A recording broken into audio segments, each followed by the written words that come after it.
Sonke siyaye sibone umuntu lophumelelako lochubeka kahle empilweni, kepha siye singamboni ngetikhatsi lehluleka ngato, tikhatsi letimatima.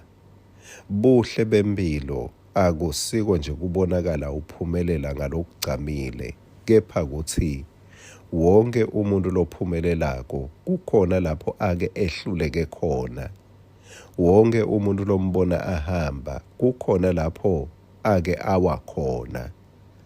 Kuwa kwehluleka kuyingcenye yendlela. Ungabese uti-write off ngekwehluleka kwakho kwayitolo. Nawe usengabonakala emgwacweni webantfu labaphumelelako ngekuthi mangabe wehlulekile itolo, lamhla uvukela khona futhi because you will make it. Nasi ngwaselisuku sakavuka uhle. Ngikuhlephulele encwadini yabaseKolose 2 livesi laka 15. Babusi nalabanemandla wabemuka tikhali, wabathela ngelihlazo ebaleni, abehlula ngaso siphambano.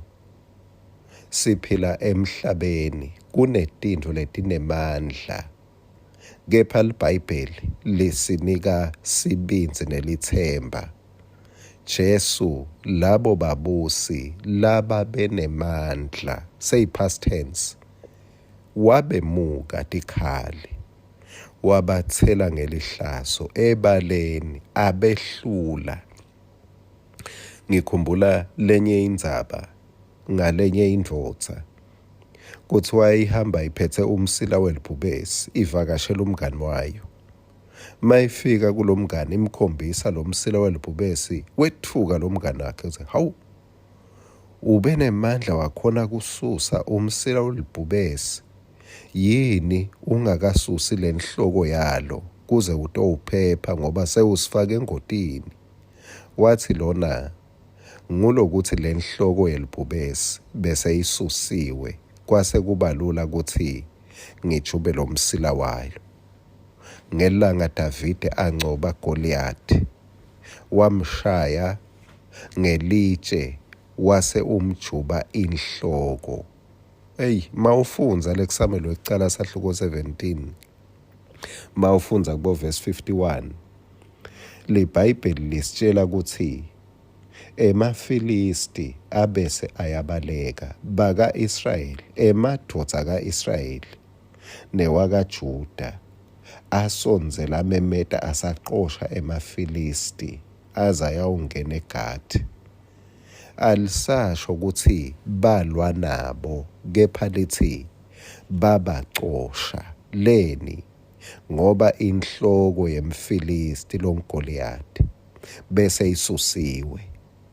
Wena nami sihlobo sami sesingawuphatha umsila welibhubesi ngoba inhloko babusi nalababenemandla bemukwa tikhali, bathelwa ngelihlazo ebaleni.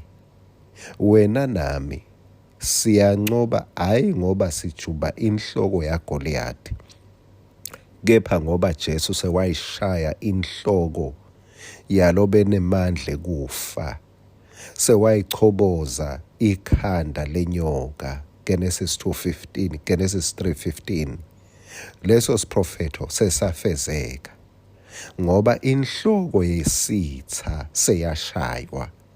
Wena nami asisabitelwanga nekuthi silwe, kepha sesibitelwe kucosha. Ngiko Jesu wathi, "You must cast out," nicoshe emadimoni. Akasho ukuthi lwanini nawo.